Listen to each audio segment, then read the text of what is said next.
Okay, so now let us begin. We'll be demonstrating mainly how you should be implementing the tone and the stress patterns when you are handling with such situations. Shall we start, Soumya? Yes, please. Good morning, Mrs. Collister. You you look a bit upset today. Is there anything wrong? I'm okay, nurse. Thank you for asking. Did you sleep well at night? I think something is wrong. No, I just couldn't stop thinking about my condition. It's been 10 years. Now I'm really fed up. Uh, yeah, you know, uh, it's natural for anyone to behave in this way, but could you please tell me more about your concerns? Maybe I can help you to feel better. Um, well, you see, I've been going through a lot these days, and coming for dialysis for every third day is very annoying. And these frequent hospital admissions. I couldn't agree more on this, Mrs. Collister. And but your kidneys are not functioning, and it's very important for us to continue with dialysis until we find a donor for you. To tell you the truth, I feel dialysis is only making the situation worse. I feel sick after each dialysis, and the cramps I get are unbearable. I have lost all the hopes for the donor as well. Uh, it's been 10 years, nurse.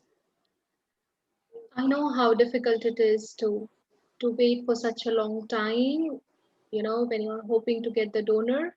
But Mrs. Collister, try not to lose hope.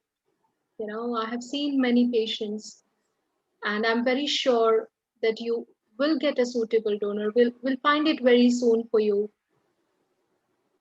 And I completely understand your feelings about not going with the dialysis, but let's continue with it until we get the donor for you. It is taking too long. I don't want to keep going with dialysis, nurse.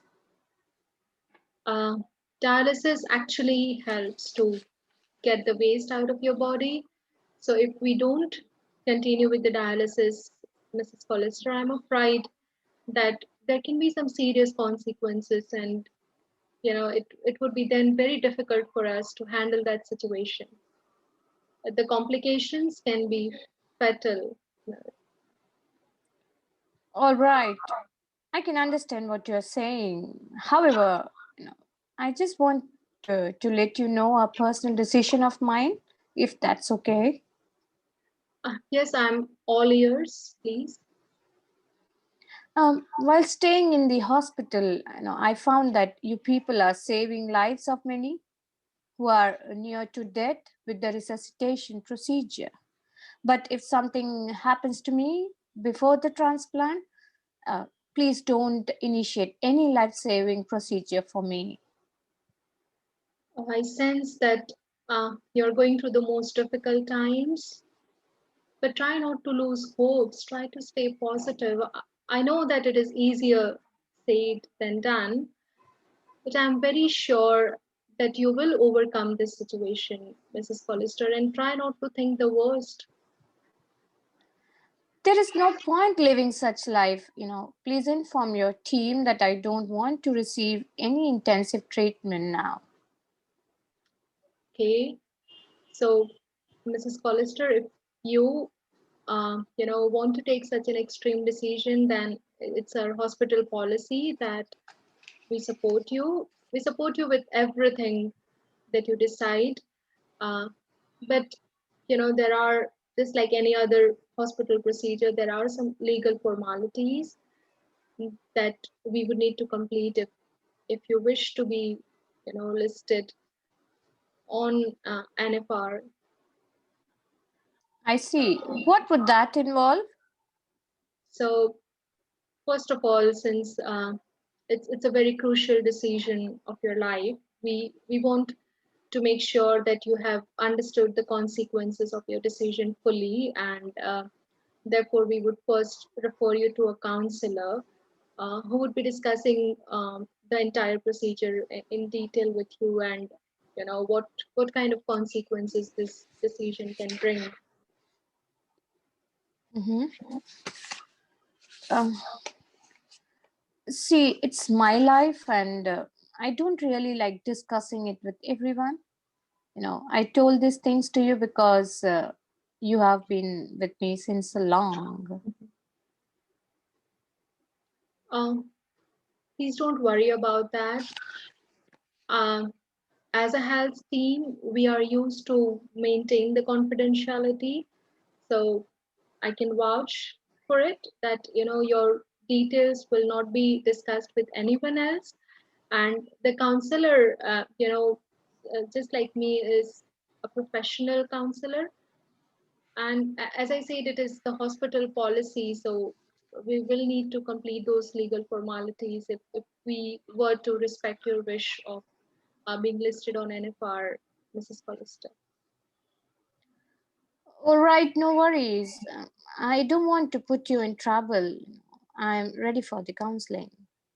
Okay. Thank you for accepting my request. Um, After the counseling, I know this sounds very awkward, but we will want you to sign a written consent that you don't want to receive any further treatment. I'm sorry about this, Mrs. Collister. This is really frustrating. Uh, we would also ask your family to be present at that time, so that you feel supported while you're completing all these legal formalities. Okay, if that's the protocol, I have to accept it. Yeah, but please be assured that we are with you in all your decisions, and we would always act in your best interest. Okay. And so what I would do next is I'll speak to your consultant, and then arrange a meeting with the counselor, and we can take it from there, Mrs. Callister.